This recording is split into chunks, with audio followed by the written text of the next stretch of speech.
দুয়ার মোর পথ পাশে সদাই তারে খুলে রাখি, কখন তার রথ আসে ব্যাকুল হয়ে জাগে আঁখি।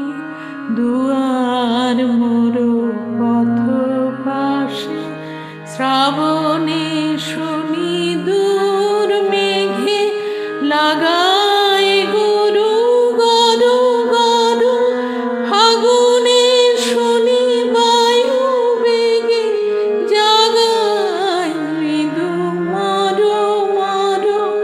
আমার বুকে উঠে জেগে চমক তারি থাকি থাকি। দুয়ার মোর পথ পাশে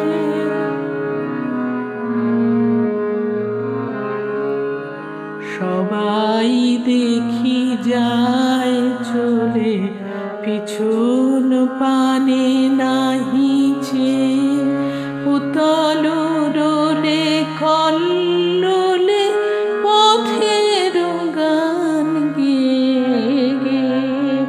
শরৎ মেঘ যায় ভেসে উধাও হয়ে কত দূরে, যেথায় সব পথ মিশে গোপন কোন সুর করে। স্বপনে ওড়ে কোন দেশে উদাস মোর মন পাখি। দুয়ার মোর পথ পাশে সদাই তারে খুলে রাখি, কখন তার রথ আসে ব্যাকুল হয়ে জাগে আঁখি। দুয়ার মোর পথ পাশে। রবীন্দ্রসৃষ্ট 6টি তাল নিয়ে আলোচনা করছিলাম, তারই একটি নবতাল নিয়ে আজকে আলোচনা করব। নবতালের কয়েকটি বিভাগের ভিন্ন রূপ আছে, ছন্দ বিভাগ, তো সেগুলি নিয়ে আজকে আলোচনা করব।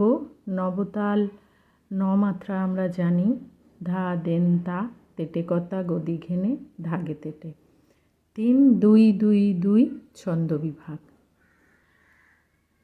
নিবিড় ঘন আধারে পূর্বে আমি গেয়েছি, সকলেরই পরিচিত।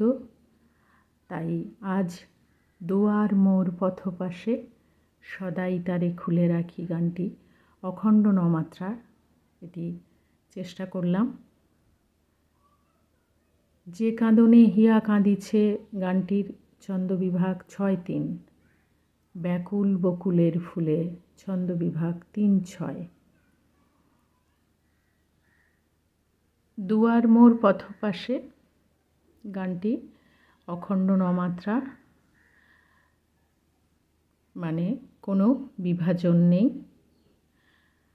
এটি স্বরলিপি সংখ্যা 16 আর বিচিত্র পর্যায়ে গানটি।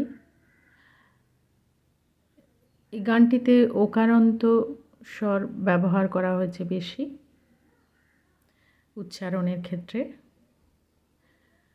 স্বরলিপি সম্পর্কে আমি প্রথমেই ধারণা দেওয়ার চেষ্টা করেছি আগের পর্বে, তাই এটাতে আমি এমনি 2 লাইন গিয়ে শোনানোর চেষ্টা করব। আর সরল গতি, কোমল গা কোমল নিয়ের ব্যবহার আছে, বিশেষ কিছু বলার নেই। আমি স্বরলিপি কিভাবে পড়তে হয় আরেকটু দেখানোর চেষ্টা করছি। মা গা রে সা রে গা মা পা, পা পা ধা নি ধা পা গা মা গা মা, পা নি সা নি রে সা নি ধা পা মা, পা পা ধা নি ধা পা গা মা পা, মা গা রে সা রে গা মা পা